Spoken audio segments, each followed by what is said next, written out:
Bismillahirrahmanirrahim. Assalamualaikum warahmatullahi wabarakatuh. Alhamdulillahilladzi hadana lihada wa ma kunna linahtadiya laula an hadanallah. Ashhadu an la ilaha illallah wahdahu la syarika lah wa ashhadu anna Muhammadan abduhu wa rasuluh la nabiyya ba'dah. Allahumma salli wa sallim ala habibina wa qudwatina wa maulana Muhammad wa ala alihi wa sahbihi ajma'in. Amma ba'd. Para jamaah, Bapak Ibu sekalian rahimakumullah. Alhamdulillah, kita malam ini berada pada malam ke-26. Mudah-mudahan seluruh amal ibadah kita yang telah kita lakukan dan yang nantinya akan kita lakukan semuanya diterima oleh Allah Subhanahu wa taala. Amin ya rabbal alamin.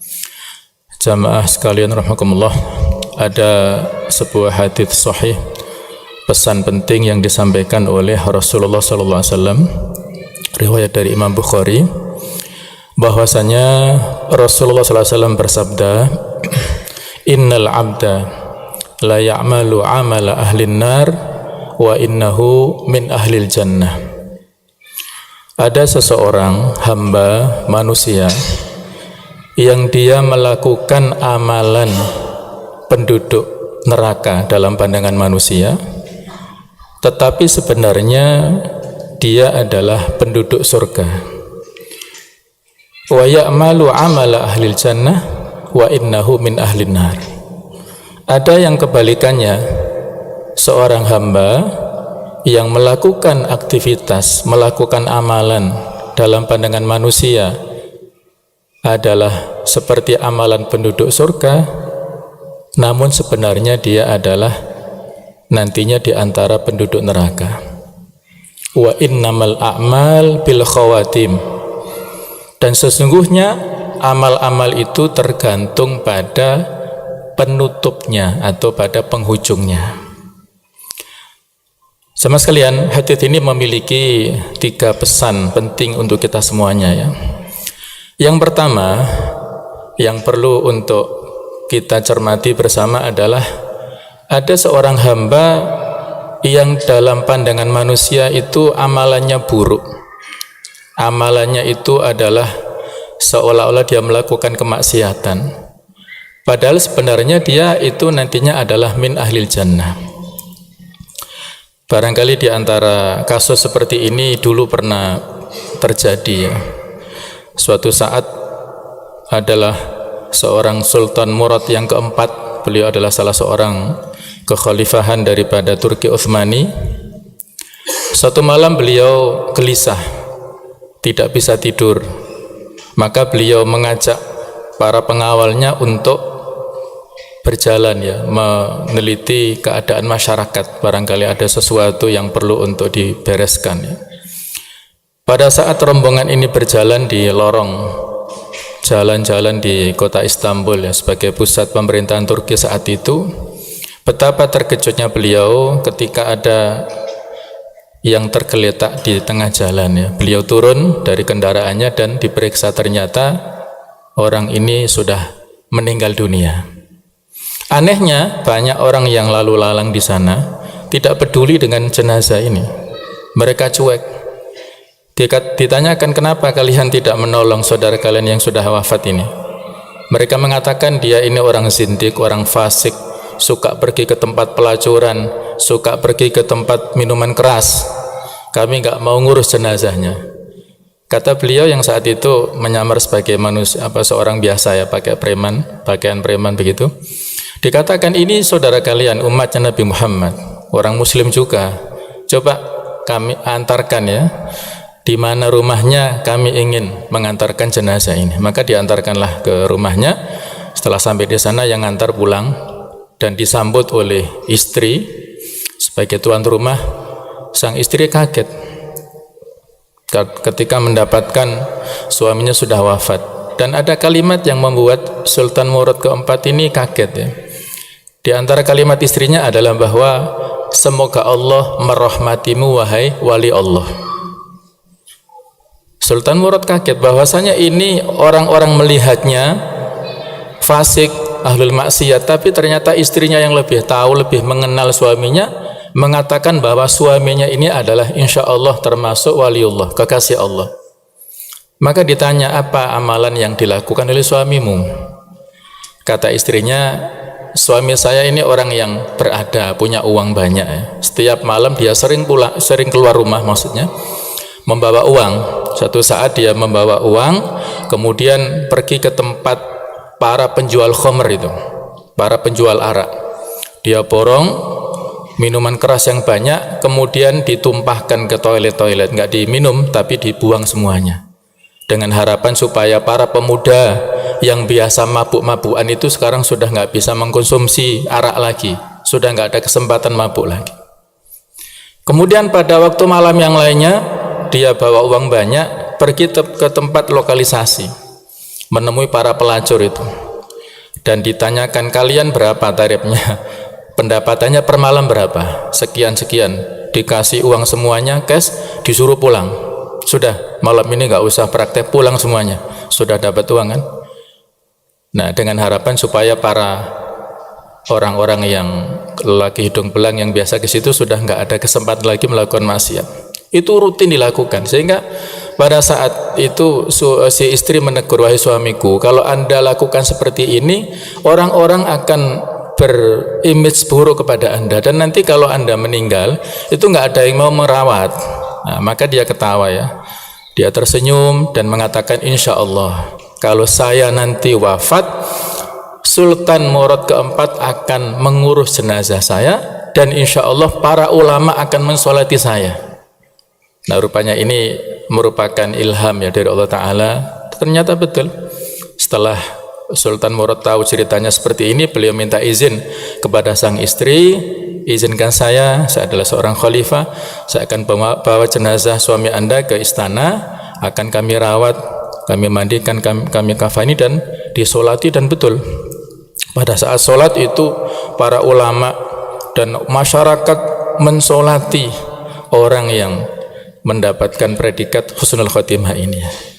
Ini aja mas sekalian contoh ya, orang-orang yang ada di sekitar kita ya. Poin pertama ini adalah memberikan kesan atau pesan kepada kita, jangan kita gampang memvonis orang dengan pandangan mata dohir kita ya. Yang melakukan ini, melakukan itu, kita nggak tahu latar belakang yang sesungguhnya, amalnya apa di balik itu kita nggak tahu. Jadi jangan bersuudzon, berburuk sangka kepada sesama kita. Nah, itu contoh poin pertama ya. Dia seolah-olah dalam pandangan manusia min ahlin nar, atau seolah-olah dia melakukan amal penduduk neraka, tapi dia adalah penduduk surga. Poin yang kedua adalah kebalikannya. Ada jenis manusia yang melakukan amalan penduduk surga, solihnya luar biasa, masya Allah, sholatnya rajin ke masjid, sodakohnya, ibadahnya luar biasa, tetapi huwa min ahlin nar, dia termasuk penduduk neraka, na'udzubillah ya. Ada banyak contoh yang perlu kita waspadai dalam sebuah hadis riwayat Muslim ya, hadis yang cukup panjang, hadis yang sahih. Diceritakan bahwa nanti pada saat yaumul hisab, pertama-tama kali yang diadili Allah Ta'ala adalah 3 jenis manusia. Yang pertama adalah dia itu mujahid fisabilillah, dia berperang dan akhirnya mati syahid. Ketika ditanya oleh Allah, madza amilta biha, apa yang kamu lakukan dengan nikmat-nikmat yang telah aku berikan? Kata dia, qataltu fika hatta ustushitu, saya telah berperang ya Allah di jalanmu sampai saya mati syahid. Maka Allah lebih tahu menjawab, kadzabta, kamu berbohong. Walakin qatalta liyuqala annaka jari, kamu berperang itu supaya mendapat predikat sebagai pahlawan, sebagai pemberani, waqad qila, dan kamu telah mendapatkan gelar seperti itu, dipuji-puji oleh manusia. Maka wajahnya diseret oleh para malaikat dan dilemparkan ke neraka. Yang kedua adalah orang yang alim. Dalam riwayat yang disebutkan dia qari. Ada ya kemiripan orang alim yang banyak ilmunya, sering berdakwah ke sana kemari. Kemudian juga dia adalah saat yang lain dia juga qari, yang ahli dalam bidang tilawah Quran, bacaannya luar biasa bagusnya. Ketika ditanya apa yang telah kamu lakukan dengan nikmat-nikmat ini, dia sampaikan, saya telah menyebarkan ilmu, saya telah berdakwah ke sana kemari, saya telah membaca Quran macam-macam. Kata Allah, kadzabta, kamu bohong. Kamu lakukan itu supaya mendapatkan predikat dari orang-orang, mendapatkan pujian, disebut ustadz, disebut mubalik, disebut kiai, disebut qori yang luar biasa, dan mereka telah menyampaikan pujian itu kepadamu. Maka sama kasusnya, diseret wajahnya dan dilemparkan ke neraka. Yang ketiga adalah orang yang dermawan, punya harta banyak, infaknya banyak, ke musola, ke masjid, ke pesantren luar biasa. Ketika ditanya apa yang kamu lakukan, dia jawab, saya telah berinfak banyak ya Allah. Kata Allah, kadzabta, kamu bohong. Kamu lakukan itu supaya kamu mendapat predikat jawad, orang yang dermawan, ditulis sebagai donatur terbanyak, nomor 1, zakat terbanyak, macam-macam ya. Dan mereka telah memberikan pujian padamu. Kasusnya sama, diseret wajahnya dan dilemparkan ke neraka. Jamaah sekalian, 3 jenis amal ini amal unggulan semuanya, ya, nggak main-main ya. Mati syahid itu luar biasa fadilahnya. Alim, qari'ul Quran juga luar biasa dalam pandangan kita, dan orang dermawan juga luar biasa. Tetapi karena masing-masing ini riya, untuk mendapatkan pujian manusia tidak ikhlas, maka Allah menolak amal-amalnya dan akhirnya masuk ke neraka. Na'udzubillah min dzalik ya. Ini yang perlu kita waspadai bersama. Nah, poin ketiga dari hadits ini yang ada relevansi dengan tema kita ya, yaitu wa innamal a'mal bil khawatim. Sesungguhnya amal-amal kita manusia itu tergantung pada penghujungnya, pada penutupnya. Kita sekarang berada di hari-hari akhir di bulan Ramadan ya. Maka ini relevan sekali ya. Jadi hadits ini, potongan hadits yang ketiga ini adalah menjadi kaidah, menjadi teori ya. Kalau dalam urutannya itu kaitannya dengan usia, ada usia kita yang mungkin awal kita pada saat muda belum baik, akhirnya bertobat, akhirnya husnul khotimah. Begitu pula kebalikannya, masing-masing itu adalah tergantung pada akhir hayat kita masing-masing. Yub'atsul abdu ala ma mata alaihi. Seseorang nanti itu dibangkitkan pada hari kiamat sesuai pada saat masa sebelum dia wafat. Apakah husnul khotimah atau su'ul khotimah? Itu urutan secara inti daripada hadis ini, poin yang ketiga. Tapi para ulama mengkiaskan menjadi sebuah teori pada kasus-kasus yang lainnya, khususnya pada saat kita melaksanakan ibadah Ramadan ya. Al-Imam Ibnul Jauzi mengatakan innamal amal bil khawatim, sesungguhnya amal-amal tergantung pada penghujungnya. Fa innaka in lam tuhsin al-istiqbal la'allaka tuhsinul wada. Boleh jadi pada saat kamu tidak melakukan hal yang baik pada saat penerimaan, maka boleh jadi kamu memperbaiki pada saat perpisahan. Ini konteksnya pada bulan Ramadan ya. Boleh jadi awal Ramadan kita masih males-malesan, masih lalai, masih sibuk dengan berbagai macam urusan dunia, macam-macam lah. Itu seperti orang yang menerima tamu tapi asal-asalan ya. Ramadan ini ibarat tamu. Kalau kita kedatangan tamu mungkin kurang kita kasih penghormatan, kita nggak kasih servis yang baik, tapi masih ada kesempatan. La'allaka tuhsinul wada. Mudah-mudahan kamu bisa berbuat baik saat perpisahan. Ketika tamunya mau pulang, kita kasih perbekalan, kita kasih buah-buahan, kita kasih oleh-oleh, bahkan kita kasih ongkos. Nah, akhirnya mendapatkan kesan yang baik pada tamunya. Kurang lebih seperti itulah kita akan berpisah dengan Ramadan. Mungkin kita tidak maksimal pada awal Ramadan, tapi ada kesempatan di hari-hari akhir ini. Ibnu Taimiyah mengatakan al-i'tibar bi kamalin nihayah la bi naqsil bidayah. I'tibar atau standar ibroh ataupun pelajaran yang menjadi ukuran itu adalah bi kamalin nihayah, dengan kesempurnaan penutupannya atau pengakhirannya, bukan berdasarkan kekurangan pada saat permulaannya. Sama, maksudnya sama ya. Mungkin pada saat awal Ramadan kita masih malas-malesan, maka itu coba kita perbaiki ya. Kita banyak beristighfar dan banyak memohon ampun pada Allah Ta'ala. Kita sempurnakan di akhir Ramadan ini. Para umarok kita dulu yang adil luar biasa ya. Di antaranya adalah Umar bin Abdul Aziz. Ketika menjelang selesai Ramadan, beliau berkirim surat ke seluruh penjuru tanah airnya dan memberikan instruksi kepada masyarakat dua hal. Yang pertama adalah supaya mereka memperbanyak istighfar. Yang kedua adalah membayar zakat fitrah. Masing-masing ini memiliki fungsi, ya.